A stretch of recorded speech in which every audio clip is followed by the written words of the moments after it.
Signals Connect session of the year. My name is Diana Tran. I'm the Senior Product Marketing Specialist here at Revdy Signals, and I'll be your moderator today as we explore smarter science with AI, ontology-driven workflows in Signals. Diving in to how emerging AI capabilities and ontology-driven data structures are transforming scientific workflows. Before we dive in, a couple of quick housekeeping notes. The session is being recorded and we'll share the recording afterwards. If you have any questions during the presentation, please add them to the Q&A panel on the right-hand side. We'll address them during the dedicated Q&A session segment at the end. In today's session, you'll learn how AI-powered capabilities, including semantic search and intelligent text-to-image extraction, streamline insight discovery and experiment documentation. We'll provide an early look at ontology support and demonstrate how structured vocabulary enrich scientific data, improve consistency, and enable smarter downstream analysis. Even if you're new to ontologies, we'll show you how to get started and with just a few clicks. We'll cover real workflow improvements with live demonstration and show how these innovations are reshaping how scientific information is captured, organized, and reused across teams. Now let's move on to our agenda today. Perfect. Now let's walk through what we'll cover today. We'll start with AI powered capabilities in Signals, going through semantic search, natural language insights, text-to-image extraction, and intelligent data capture with Chris. Ontology-driven workflows will follow as we introduce you to ontologies, improving consistency, and again, enabling that smarter analysis, and showing you how to get started and implement ontologies with just a few clicks, followed by a live demo and a Q&A session. Now let me introduce you to our expertise speakers for today. First, we have Chris Stump, our Director of Drug Discovery Informatics Solutions, responsible for marketing programs at Revdy Signals. Chris brings over 20 years of experience in the analytical instrumentation and informatics industry spanning pharmaceuticals and life sciences to chemicals and materials. He holds a PhD in analytical chemistry and mass spectrometry from Purdue University. Chris will be walking us through AI-powered capabilities in Signals and show you how these tools can transform your daily workflows. Now, our second expert is Samantha Jeshanek, our product manager here at Signals One's, a product portfolio manager at Revdy Signals for Signals One's data-driven analytics and lead discovery premium. She holds a PhD in molecular biology, cell biology, and biochemistry, and has spent the last several years as a product portfolio manager for drug discovery informatics software. In addition to more than a decade of bench experience in molecular biology, she brings a passion for fair data and metadata to Revdy Signals product team. Samantha will be guiding us through ontology-driven workflows and demonstrate how easy it is to get started, even if you're completely new to ontologies. But let's get started. So I'm handing it off to you, Chris. Thank you. Thank you, Diana, for that kind introduction. And a warm welcome to all of you listening today. We're so happy you could join us. Before we jump into the main topic with Samantha, I want to give you some insight into where you can find more information about our latest capabilities and also AI capabilities as well. So they're both found in the same place. So if you should be receiving an email that coincides with our product releases, and this includes Signals One, Signals Notebook, and Signals Synergy. And so if you want to just locate the what's new directly from our website, I'll show you an alternative way to do that. So first of all, you go to revdysignals.com, so right here, and this indicated with a 1 here, you want to click on Customer Hub when you pull down resources. I encourage you to actually take a look at the Customer Hub if you haven't looked at it. There's a lot of useful information there for you. But if you go to the Customer Hub, so this is the page, Indicated with a 2 here is a card that says latest updates. That will take you to the what's new.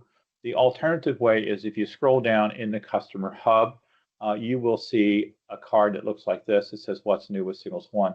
Both these navigations will take you to the same place. So once on the what's new page, what you'll be presented is a page that looks something like this, and you'll have years across the page, which will allow you to navigate to any of the years that you want to look up information on specific capabilities. But if you continue scrolling down, you'll find information on the latest release. And so it just happens I'm showing the top of the latest release as of this recording.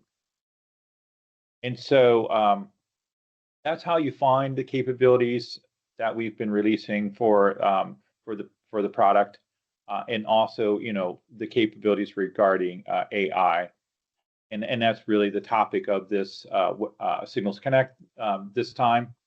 And let me just show you a little bit about some of the large language model AI capabilities, and there are 2 of them that I want to show you specifically and just call out.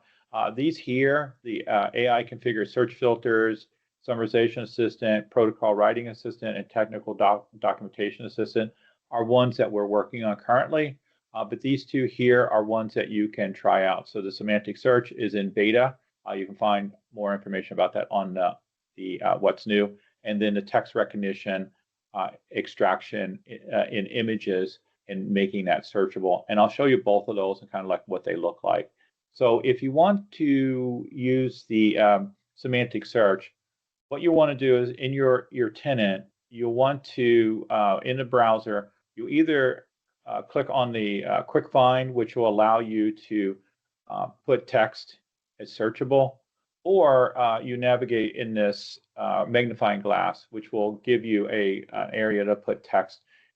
Either way you go, you want to turn on this icon. So you'll want to click on it and make it turn purple, and that will indicate that it's in semantic mode. If it's just gray, it'll be in keyword search. Either type of searching is fine, but if you want to try it out, that's how you do it. And so let me just show you a couple examples of this in action. So this is just semantic search of using some words, and then the system is finding things that are related to those terms. So this is regarding solar systems, solar system planets. And then the next one is related vaccine development. And then the final 2 that I'm going to show you are related to the foreign language terms. And so this is nice when you're in an environment where you're in multiple geographies, and people are using different terms maybe you're not familiar with, but you can search on those. So I showed German, and now I'm showing Mandarin Chinese. And so now that is just repeating. And now another thing I need to tell you about the semantic search. So for the administrators that are listening, what you want to do is go into system settings, and then there's an area called other, and you'll be able to find this toggle switch. So you want to turn that toggle switch on to semantic search. And if you're not the administrator, you'll need to talk to your administrator about trying this out if that's something that you all want to do. Okay, so the other one is text extraction from images. So the way this kind of works from a high level is that it is taking an image when you upload it, and it kind of scans it with using computer vision and extracts out the text that's in it and creates an index. And in that index, of course, is searchable. So this currently works on JPEGs, PNG files, and TIFFs. And I'll show you a little bit how that works for the file upload. So just going to show this is like an oncology experiment. So we're going to upload a gel image related to the oncology study that we're doing. And so here we have a gel. It has DMSO in the various channels listed, and then it has some terms, some labels for each one of these channels. And so now we're just going to do a search, and this is a keyword search for those terms that were in that image. So you can see that same image was brought up that we were just looking at. right? So that's one way to use it. And then other applications that you potentially could do is that, if you have spectra from different instruments, this happens to be a mass spectrum. So, oftentimes you'll have various pieces of information that the instrument itself will put into about, operating parameters. Maybe you yourself will add a label regarding the spectra. Whatever you add here would be searchable. And then you can see here that it is indicating the searchable terms here that were searched on in this area here, and so you can see what the search term was. And again, you see that toggle switch is not on for this type of search, because this is just doing it on a keyword based on the text that was extracted out of the image to make an index. So this is not semantic. And then another example I'd like to show you is just different types of handwriting. So if you're doing ideation and you want to save that information in Signals 1, and then you want to be able to find it, this is a way you could do that. So I'm searching here on symbolized as a beginning, and so you can see I have that term here, symbolized as a beginning. And then I'm going to show you another one that has a little bit of a fuzzy image, just to show you kind of how that works. So this is just meeting action items. Oftentimes people have meeting action items. So you can see right here, this Post-it note have meeting action items, but you can see the image is just a little bit blurry. And then finally, I'm going to show you kind of more of a natural handwriting and see how it does on that. So wealth is what you don't see. I think it's what I'm searching on. So that's a Post-it note, and so that's contained right here. And so the computer vision and AI is pretty impressive on what it can do. And so I'm sure you can find lots of really cool applications for this. Okay, and so those are a few highlights of what we're working on. And now I'd like to hand the spotlight over to Samantha, who will share with you some of the work that she's been doing with regards to ontologies in Signals 1. Samantha, the spotlight's yours.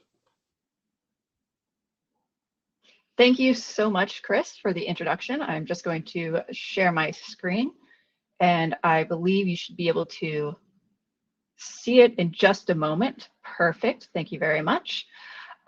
So thank you to the audience for joining us here today, spending some of your morning or afternoon with us. Today, I really want to talk about how we make scientific data understandable, not just stored, and why that concept is so important, especially in this new era of AI. So briefly, you're going to see some things today that are in beta. We may talk about some roadmap features. All of this is still a little bit in flux. Features can change, plans can change, and so I always like to say it's never out until it's out. All right, so let's actually get started with something incredible about humans, and that is that we're really good at reading the room. Some of us, some better than the others, but we're so good at taking in the context around us to inform our conversations and decisions that sometimes we don't even notice that we're doing it. So take, for example, the word target. If I walked into a room with a bunch of salespeople and asked, what's your target? I'm probably going to get a dollar amount relating to a sales goal. If I went to an Olympic sharpshooter and said, what's your target? They're going to probably give me the distance to their bullseye. If I get caught outside by my neighbors and ask them, what's your favorite target? They are likely going to give me the address of the shopping center they just got back from. And if I walk into a room of drug discovery scientists, maybe some folks in this audience, I'll probably get the name of a protein. And it's the same word, it's a different meaning. And none of the people in this scenario really thought that was confusing, because they're automatically able to pull in context and make pretty decent assumptions. And we do this a lot in science too, right? Same concepts, different names, same name, different meanings, lots of different shorthand, internal aliases. And while we as humans are really good at parsing that, we're just kind of expecting AI to be able to do it, to know what we mean and figure it out. So where I can resolve ambiguity and I can easily context switch between talking about Sonic Hedgehog with a group of scientists and my 10-year-old cousin, machines don't necessarily have that same context to just know what you're talking about and figure it out. And that's quite simply because AI isn't magic. It's just math. It's a lot of math. And often it's turning words into numbers and then looking for co-occurrence to find patterns. And when there is enough data, that works really, really well. And so that's why I think generative AI, your ChatGPTs, your co-pilots have really taken off in the past few years. They have the kind of wealth of the internet that they've been trained upon. But once you kind of get into domain-specific areas, even your specific science that you are doing at your, lab, that data amount thins out and ambiguity gets kind of expensive. So I think that we're reaching a point where almost all scientific software is going to have some sort of AI, and your questions are not going to be coming to a vendor asking, are the tools that you offer keeping up with the technology? But rather, is the technology that you're using able to be trusted? And so we start to get those questions when, say, an AI gives us a weird answer. And when that happens, I think we need to take a step back and we need to ask the question, right? Did the model fail, or did we fail to give it enough information? And so, I know everybody has heard the phrase garbage in, garbage out, but it still holds true. It's an important phrase. And traditionally, I think that's meant like unclean or unstandardized, messy, disorganized data. But in the world of generative AI, I think it's also starting to mean uncontextualized data. And so take our target example from the previous screen. In the best case scenario, if I ask my favorite robot friend that same question, it's going to say, I don't know, and ask for clarification. You could see that in the image here. But in the worst case scenario, it's going to confidently make something up, and that's what we call hallucination. And neither of those scenarios are really what we want, and they're not scalable either in our scientific pursuits. So the question is, how do we give machines the right type of context that humans kind of take for granted? And what I'm going to help convince you of today is that ontologies are one easy and practical way to do that.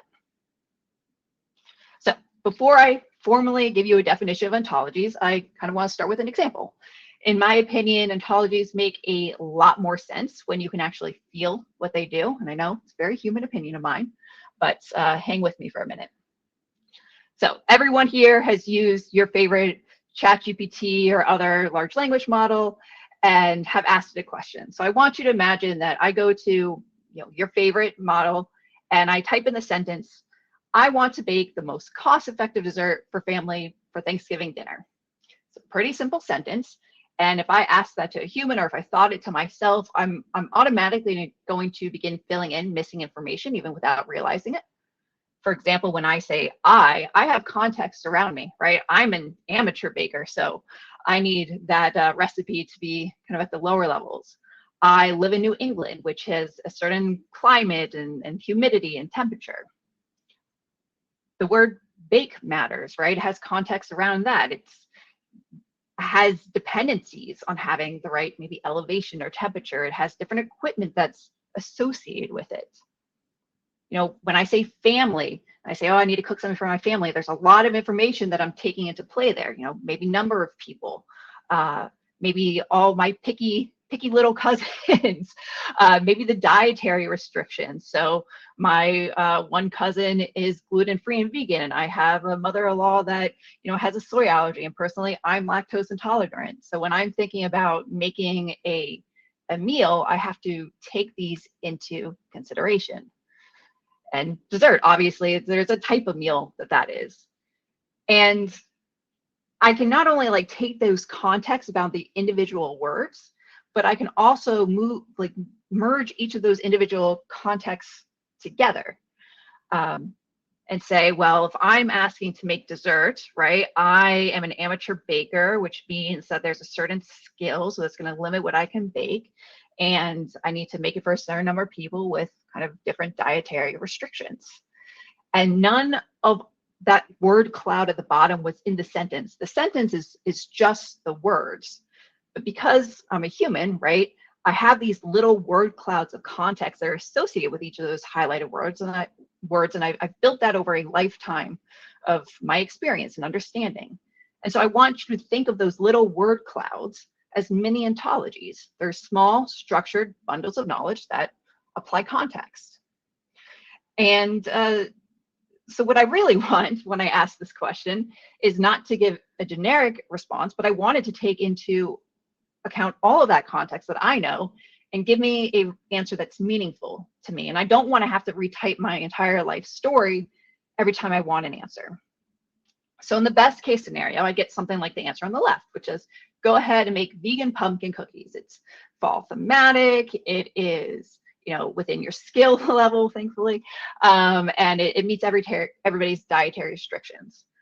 But if I type that same sentence into just a generic, chatbot, which I did here, I'm going to get generic answers. And it's not necessarily that the AI is different or smarter in these cases. It's just in one, I provided it a load of context, and the other, it didn't have that context. So it wasn't able to give me as confident or as specific an answer. And so the answers that it does give me, it gives me lots of things that would make the picky eaters and those with dietary restrictions very upset in my family. And so it's not really a good answer for me. So the word clouds that you saw, those we're calling mini ontologies, provided a level of relationships and structure and context to each of these words that guided the AI into giving me a more appropriate answer. And so again, the difference isn't the AI, it's really the information that we feed, no pun intended, into it. Okay, so now you have a sense for what an ontology is. Here's the formal definition. So a lot more boring than the example I gave you, but it's a formal description of knowledge as a set of concepts within a domain and the relationships that hold between them, ensuring a common understanding of information, making explicit assumptions, and then allowing organizations to get a better sense of their data. That really breaks down into a couple of key points, right? Shared vocabulary, clear definitions, explicit relationships, and stable meaning beyond one system. And in short, it's a way to take your words and give them context that is explicit and reusable. And so I want to be really clear about one thing is, there's a difference between an ontology and just a controlled vocabulary. One is just a list of terms. That's the controlled vocabulary. But the other is kind of a list of terms that have context around them. They have additional relationships that are explicit. It's part of the meaning of those words. And so many folks in the audience, I think you've actually probably used an ontology if you didn't realize it. One of the most common, I certainly used it all the time at the bench, especially when I was doing RNA-seq, was Go terms, right? Go is the gene ontology, and it's frequently used in pathway and enrichment analysis. Widely used and trusted. I think at the time of putting this presentation together, there were over 45,000 results in PubMed. There's also the MESH, or the medical subject headings, which is heavily leveraged in article indexing and disease classification on things like PubMed, clinicaltrials.gov, Medline. For any ontologists in the room, I'm just going to say MESH. We're going to call MESH ontology-like for the purposes of this talk. But both of these, the gene ontology and MESH, have been heavily leveraged in the scientific community because it gives us a way to mean this thing across tools, institutions, and decades. And so I'd say that this idea of using ontologies isn't really new per se, but what Signals is doing, what is new, is making this kind of meaning explicit in your everyday scientific workflows and making it very easy to do so. So what does this look like? It actually doesn't look very scary. That's the point. An end user in Signals might think of it as just, oh, it's a supercharged attribute list. So you see terms that are nested to show relationships to each other. They have parents, they have children, they have siblings.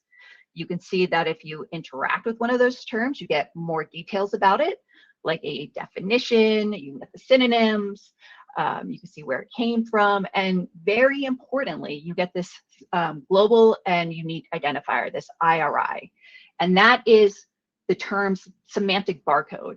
it's going to allow the meaning of that term travel even outside of a single system. And none of those images should feel completely foreign to you if you're already a user of Signals or Signals One. Signals already has a foundation of standard vocabulary and keeping consistency all within Signals. We have things like admin-defined attribute lists for controlled vocabulary. We even have a way to make those lists hierarchical. We have the ability to create lists more locally on a template level and even allow users to add additional terms to that list.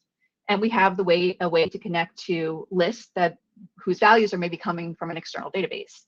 And all this is really great, and it's great standardization within Signals, but that is the limitation. It doesn't really preserve meaning when data leaves the system. So if you want to leave Signals and, because you want to take your data and you want to integrate it into maybe an external, an AI model, that's where an ontology becomes in, because it's going to carry its context with it even when it leaves Signals. And it preserves meaning through that very special identifier that I talked about by having those definitions and synonyms and those explicit relationships. So if you were to export Signals data to your own AI stack, then that data would be ontologically rich and carry the context with it. There is one more point that I do want to be pretty clear about. This is not me suggesting that Signals is doing deep ontological reasoning. Not yet anyway, who knows what happens in the future. But the point is that your downstream system can unambiguously interpret the term because the identifier is attached. And so this is what is really meant when I say we have AI-ready data. Okay. At the same time, right, this is great we're talking about downstream use of an AI, but it's also really important that you as a scientist using the products in your day-to-day get an immediate benefit from it. And so one, I needed ontologies to feel familiar. You'll see that in a moment. I needed it to have an immediate benefit. And I think you'll see that through the ability to do synonym searching, bring in, a load of domain curated term collections, be able to, browse and see definitions. I needed it to be able to be used everywhere in Signals that you have structured data. Kind of everywhere you can use attributes lists today, you should be able to use ontologies. So we've taken an approach that I like to call BYO, or bring your own ontology. And I call it that because it's not possible for us as Signals to ship every possible ontology you might want. It also wouldn't be sustainable for us. Some ontologies are very niche. Some are gigabytes in size. Some are better crafted than others. Some are personal to your company. So we can't really provide, all of those out of the box in a system for all of our customers. At the same time, it's also not our intention to become an ontology authoring or governance or management platform. We really wanted to stick to what we do best at Signals, and that is streamlining your end-to-end scientific workflows. So instead, the approach we took is that we're going to connect to your major ontology providers. Some are public, some are commercial, and by limiting the number of providers we connect to, at least in this initial release, we're able to build these custom smart connectors that make setting up ontologies a breeze, really, even if you've never heard the word ontology before. That was also important for us because, many customers haven't used ontologies, or if they've heard of them, they've never implemented them. We also know that, in bringing your own ontology, some customers are already used to using certain vocabularies. And so if you have one you're already using, you shouldn't have to do like a mapping to different things in Signals. You should just be able to connect it and, have it work and have that meaning behind all those terms be captured. So your administrator in Signals is the one that actually decides what ontologies connect to your tenant. And it is one-way interaction, so we never modify the source ontology, but we do give you internally ways to subset any of those huge ontologies into more focused lists, so you don't have scientists drowning in tens of thousands of terms. And again, you can start doing this today. If you're on our Agile release, this is currently in beta, so you can feel free to reach out and turn that on. And even if you are still thinking about your AI strategy, it's great to just get started using ontologies now, and I think your future self will thank you. So I mentioned that we support 3 major ontology providers, and those are BioPortal and the Ontology Lookup Service, OLS. Both of those are publicly hosted, and you can connect to them immediately without any additional licenses. BioPortal has a bit more breadth. It has over 1,000 public scientific ontologies. OLS has over 250 public ontologies. There is some overlap between those two. I'm going to tend to use OLS today. It tends to be a little bit more stable. And we also allow connection to the commercial ontology management tool, SciBite Sentry. So multiple Signals customers have come to us saying that they have Sentry and they want to connect it to Signals. And so this is the way that they can do so. SciBite Sentry is a ontology management and governing platform. It's probably one of the most well-known out there. And with it, you can create your own private ontologies. So like I said, many of these public ontologies may not work for you. They don't have your specific terms that you need. You may have very proprietary terms that you want to keep internal. If you have something, if you have that and you have it in SciBite Sentry, you'll be able to connect it to Signals. So you feel free to Google those to and get to the website if you need to use any one of them or learn about which ontologies are on the site. But in a moment, I want to jump into a demo. I am going to do it live, but should Murphy's Law kick in, I do have some recordings, and I'm going to show you 4 things. The first thing I'm going to do is start with an actual user interacting with an ontology term, so sort of the end here. Then we're going to take a step back and we're going to look at the steps that an administrator needed to take in order to set that up, including connecting an external ontology source, subsetting one of those large ontologies to a more manageable list, and then applying that into a template. And while I switch screens, we'll see a poll thrown up on the screen. Please take a moment to answer that about what you or your company's familiarity with ontologies are. And so I am going to stop sharing my screen and then start sharing a new one. So moderators, please get ready for that screen share request.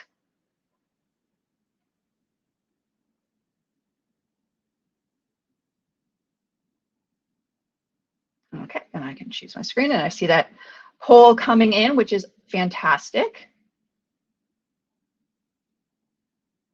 All right, and you can now see my screen. Just looking at the responses here, oh, I've lost the poll. It seems like the majority of people are actually using them at their company, with a pretty good split with the remainder who have either never heard of them or just starting to think about implementing them. So that's great. I'd say that's almost even better than I expected. So we have a good mix of folks in the audience who are wanting to, I think, connect their ontologies to Signals and also just wanting to learn about what an ontology is and how it can help them. Okay, so we're live. I'm logging in as an end user, and so I will go to Signals, and I'm going to create an experiment. So this is our experiment creation screen.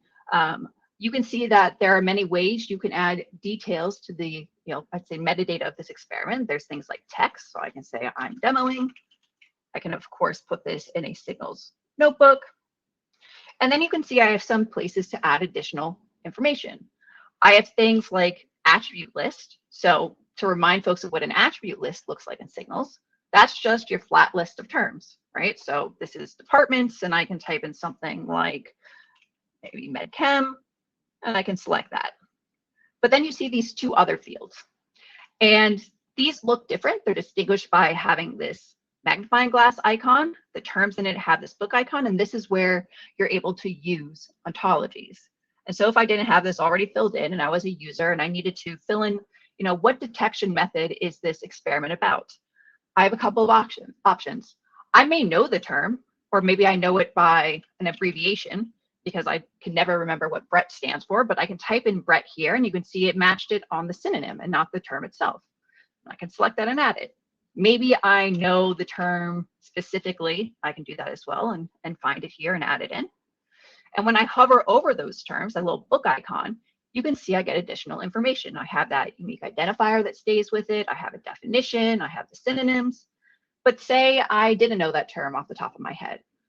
We wanted a way to harness those relationships in order to find exactly which term you're looking for. And so that's where this icon comes in, I click it, and you can see I can start opening up this assay or this ontology tree that relates to assay detection technology. And I can hover over any of these terms and see the details. I can select terms from here. Very easy. And then I create this experiment.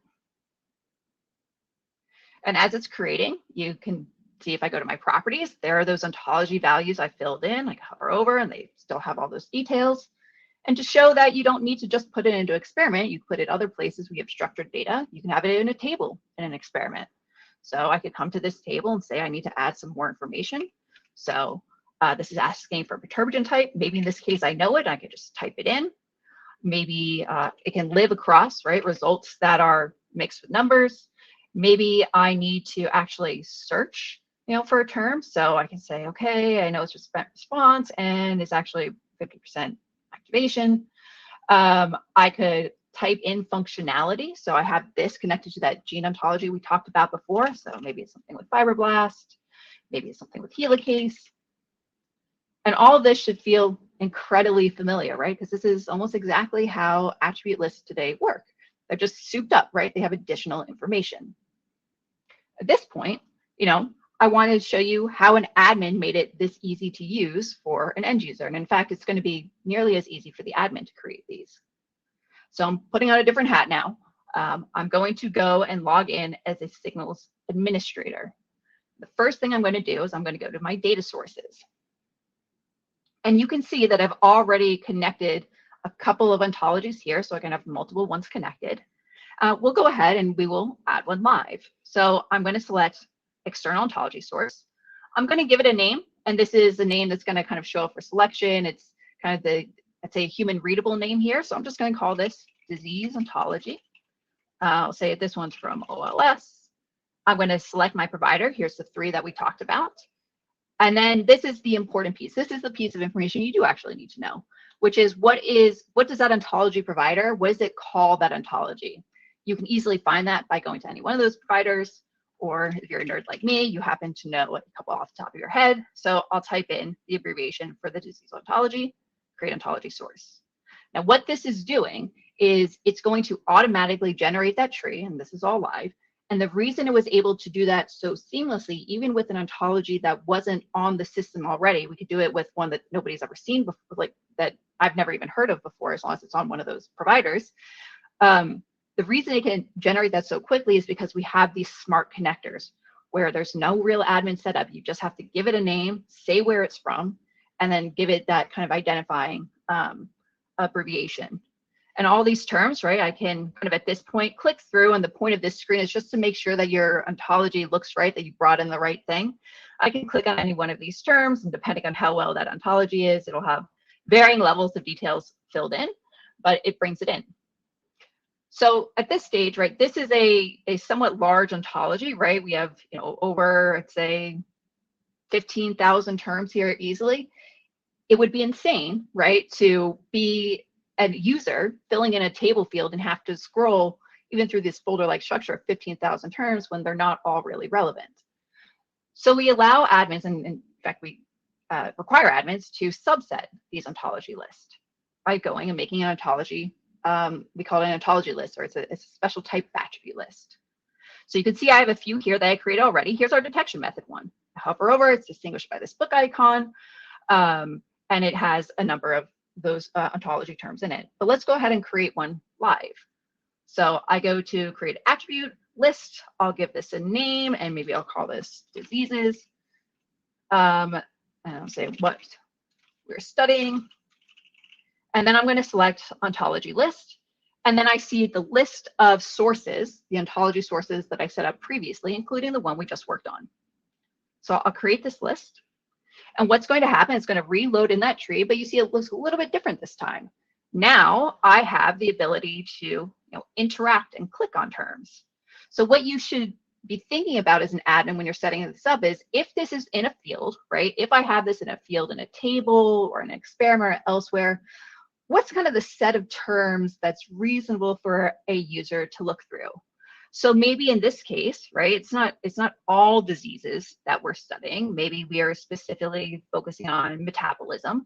And I can scroll through and say, okay, we're looking at acquired metabolic disease. I can select that term. It's going to, that node is going to add all of them to that ontology list. I can go through and I can modify that. So I can say, I don't want to select certain terms because that's not relevant to us. Maybe I want to select, one other term from a different node. I can, certainly do that. So let's pop one open here.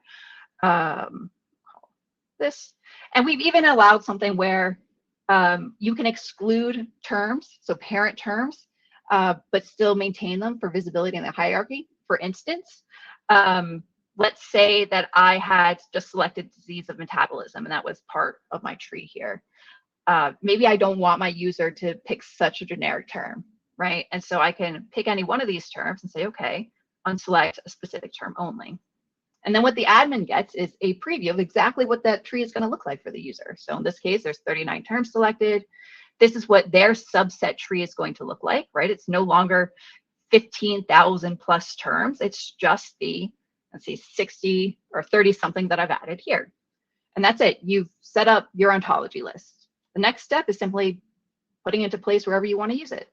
So let's go to our experiment. So I'll go to System Objects. I will click Experiment, go to Templates. This is the one I just gave the demo of, but we'll go to our default experiment. And I will go to Fields here, and let's add a new field, and I can call it Study Area.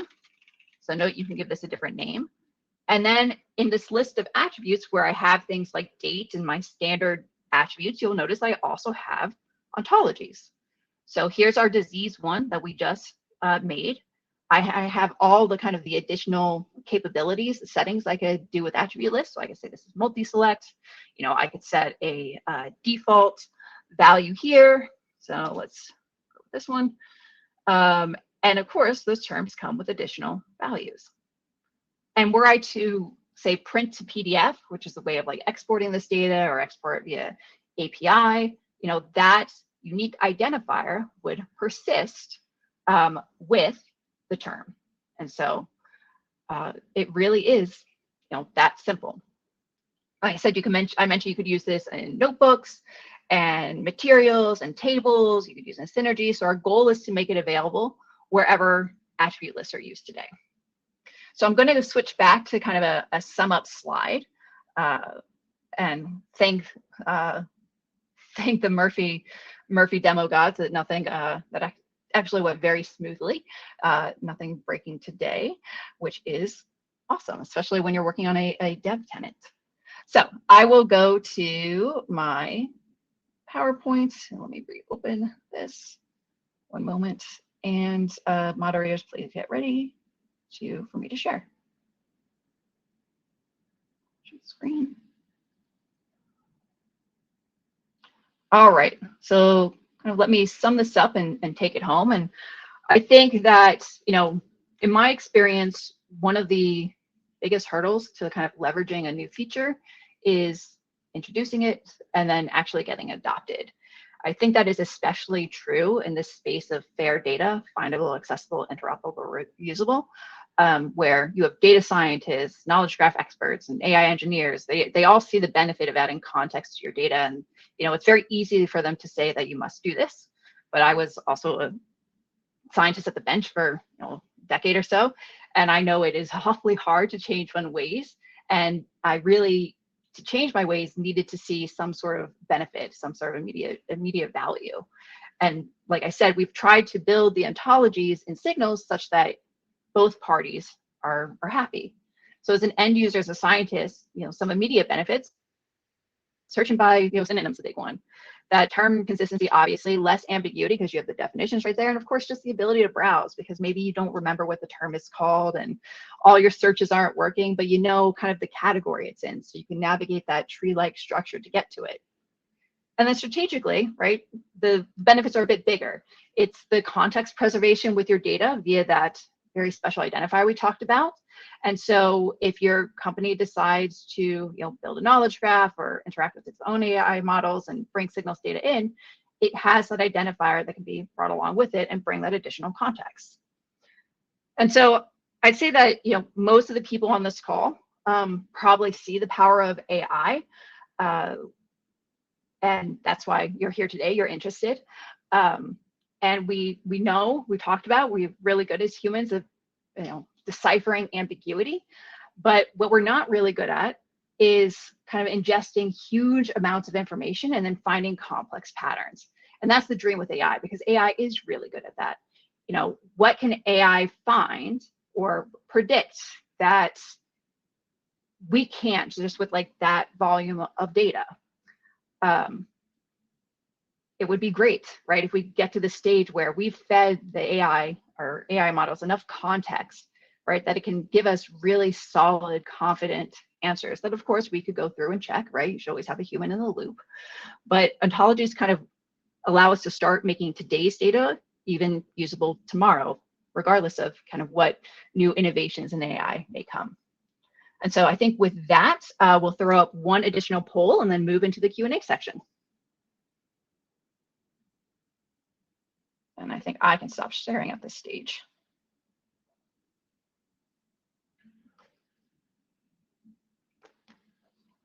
So the question is just, if you're using an ontology provider, which are you using today? Trying to see, if you're using one of the ones that we currently support, or if you're using something else. And we will let those continue to roll in.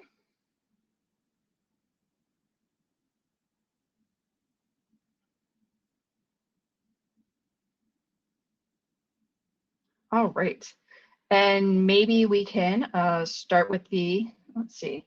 Okay, most people are, it seems like the most popular one here is SciByte Sentry. Doesn't surprise me. Some other vendors, some self-hosted. So I would say I'd be very interested, if you're a Signals user and you're using a different platform to reach out and let us know. Like I said, we only have those 3 connectors today, but that's not necessarily where we need to stop. I think it's just a matter of having a conversation.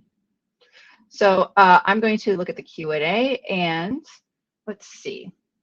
The first question is, how do you integrate with enterprise level ontologies? How fast is management of ontologies?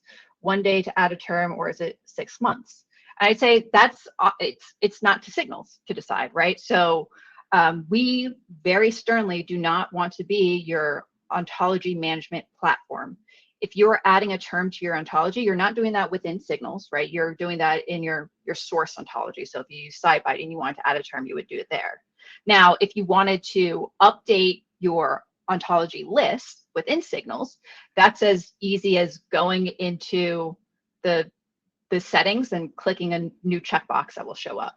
So I'd say that's very quick to bring in an additional term that you've added to your ontology. But to be clear, the management of your enterprise ontology is not done in Signals. That is done at your ontology provider source. Okay.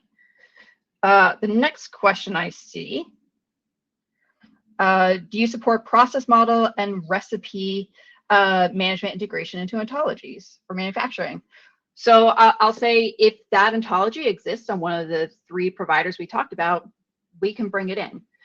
In terms of what Signals is doing outside of experiments to kind of build something bespoke for process and recipes, we definitely have some things in the works. So keep your ear and eye out for that. But the goal is anywhere you have structured data and Signals, that's stuff that exists today, that's stuff that's coming in the future, we want to make it compatible with the ontology approach that I showed. Another question I see here is, when or why would I want to use an attribute list instead of then an ontology? So it's a good question, right? So I'd say attribute lists are really good if it's kind of localized knowledge that it doesn't really need to have that additional context around it, or it's very generic knowledge. So in my example, my departments at my lab base, I had those as an attribute list. If I had different lab sites, like different cities and countries, I would make that an attribute list. You don't have to, but it's just when you kind of need that quickness, and the context is, it's a generic thing like a place, or it's so specific, just drop down list of departments that it doesn't matter in your modeling, that's a perfectly acceptable reason to use attribute lists. Yep, so this is one that I was just talking about. Are we planning on supporting different ontology providers? Maybe. So not without customer feedback. So I'll say that. So we wanted to support the public ones so everybody could get started. SciByte Sentry, that integration was actually driven by customers who were mutual of both SciByte and Revity and said, I have this, I really want it connected. And then we worked with the folks at SciByte in order to develop that connector. So if you're using another platform that isn't one of the three I mentioned, let me know, right? Reach out to Signals. You can do it through support or, and they'll get the email to me, or you could find my email on LinkedIn and just reach out to me. That's all fine and well, and we can have a conversation. How do I know the name of an ontology when I'm setting up my external source? Yeah, so that's that code. So you can get it from the ontology provider itself. So if I go to OLS, for instance, in the URL for a specific ontology, it's going to have a 3-letter code. It's also going to tell me what it is. We've included some example text on the setup screen for the bioassay ontology, which is a really popular ontology for setting up, for capturing information about assays. So you can always get started with that one and try it out. And that abbreviation is BAO.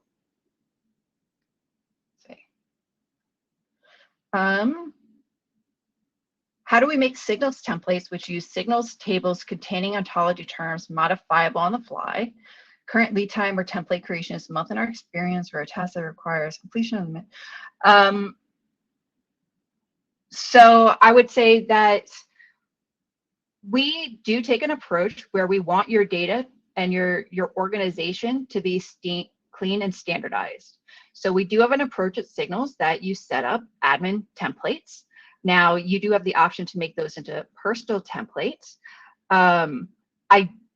The way that you would modify it today is you would go into that template and you'd add a new field with an ontology.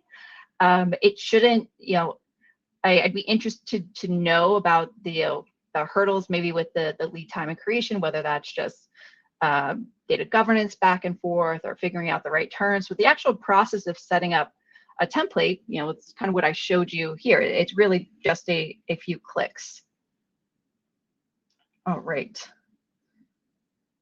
Next question. So scientists often leave these blank unless they're required. Can LLM be used to suggest terms and make this part of a sign-off validation to make this system more systematically applied?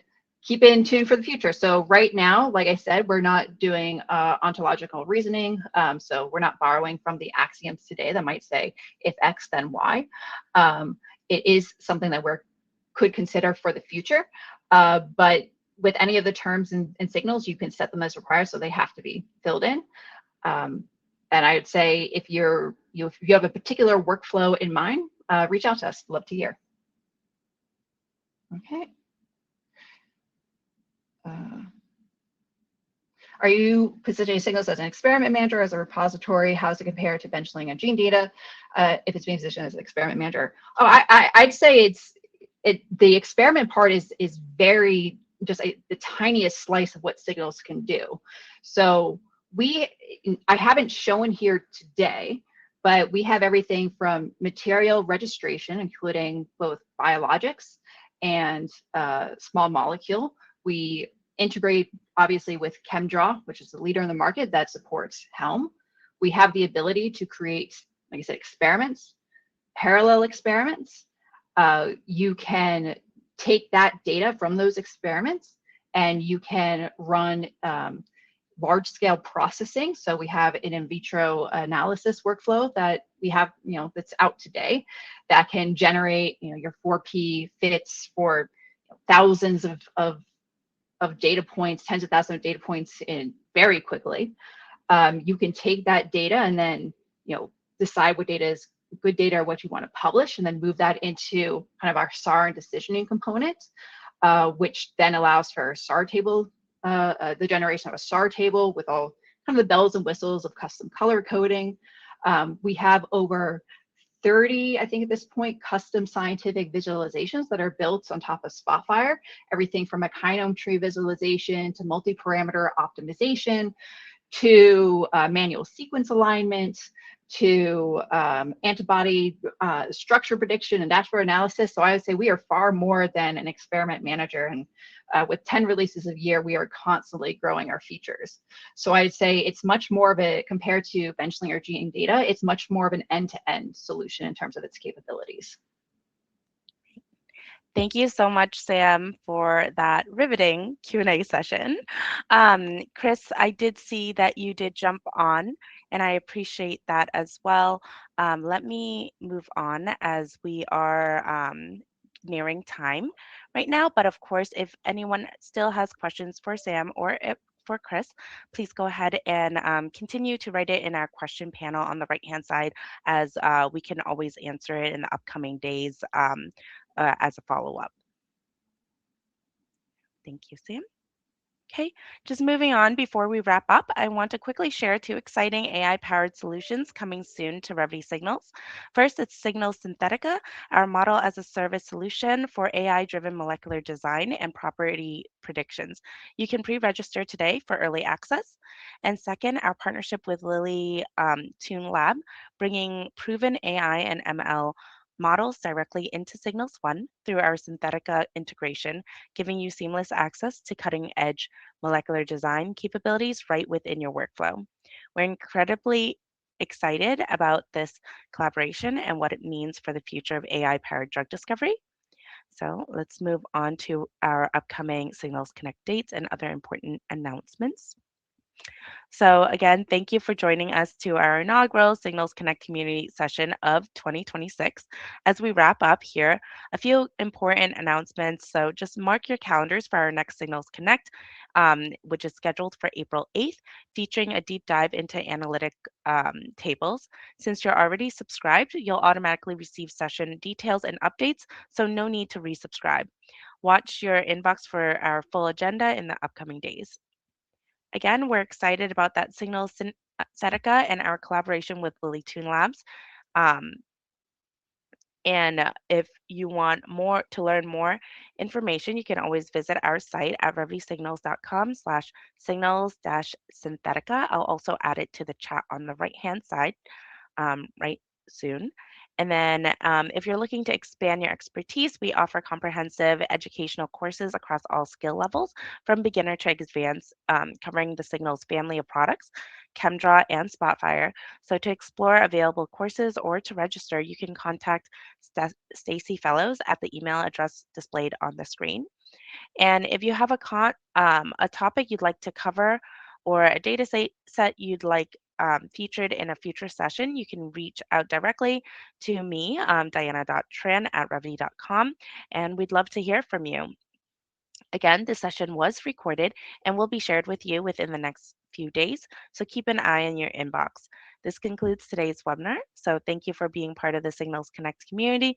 We look forward to seeing you on April 8th and throughout 2026. And I will go ahead and share the links and email as stated in our chat on the right-hand side now. Here you go. So thank you so much again, Chris and Sam, for an amazing session, and look forward to hearing from you soon. Have a nice one. Bye.